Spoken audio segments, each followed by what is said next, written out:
అప్పుల బాధలు వెంటాడుతున్నాయా? అయితే 6 JVR వారి జాతిరత్నాలు ధరించండి. హాయ్, వెల్కమ్ టు మనం టీవీ. మనం టీవీ మన కోసం.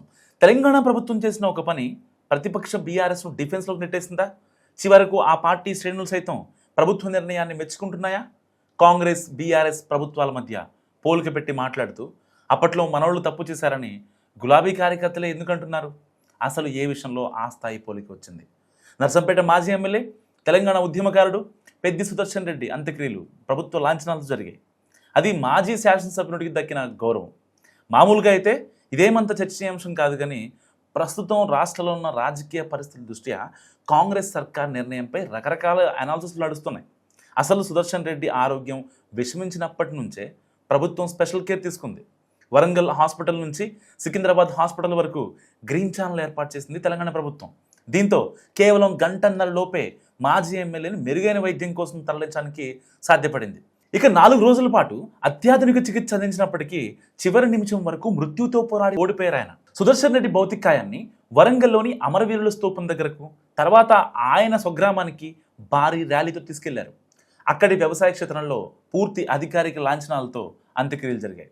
వాస్తవానికి మాజీ ఎమ్మెల్యే భౌతికాయానికి అధికార లాంఛనాలతో అంత్యక్రియల కోసం ప్రభుత్వానికి ఎలాంటి విన్నపాలు రాలేదు.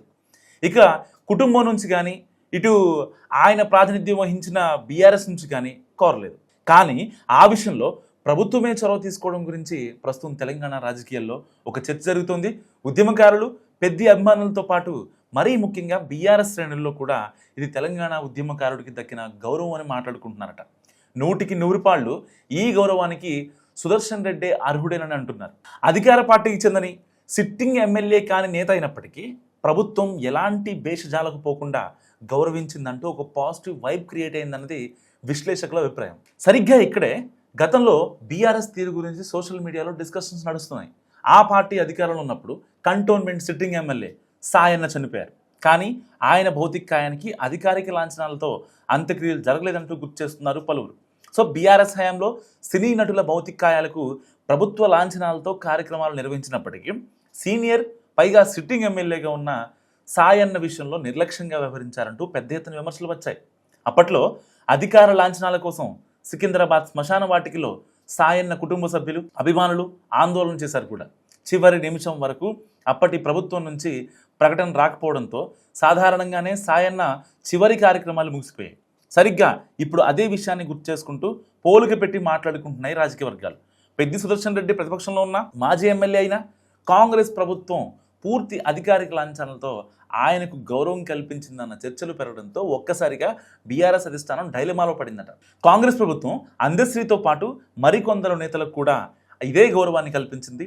మిగతా వాళ్ళ సంగతి ఎలా ఉన్నా పెద్ది సుదర్శన్ రెడ్డి విషయంలో వ్యవహరించిన తీరు మాత్రం గొప్పగా ఉందని బీఆర్ఎస్ సానుభూతి పరులను సైతం ఆకట్టుకునేలా ఉందని అంటున్నారు రాజకీయ విశ్లేషకులు. ఈ క్రమంలో గతంలో సాయన్ విషయంలో మనం కాస్త జాగ్రత్త పడి ఉంటే బాగుండేదన్న చర్చలు సైతం గులాబీ వర్గాల్లో జరుగుతున్నాయి. ప్రస్తుతం కాంగ్రెస్ ప్రభుత్వం ఎలాంటి భేషజాలకు పోకుండా తమనే వేలెత్తి చూపించేలా వ్యవహరించిందని అంటున్నాయి బీఆర్ఎస్ వర్గాలు. అదే సమయంలో ఉద్యమకారుల విషయంలో రాజకీయాలకు తావు లేకుండా భవిష్యత్తులో కూడా ఎలా వ్యవహరిస్తే బాగుంటుందని, అది మంచి పరిణామం అంటున్నారు రాజకీయ విశ్లేషకులు. మరి మీరేమనుకుంటున్నారు? మస్తుగా కామెంట్ చేయండి.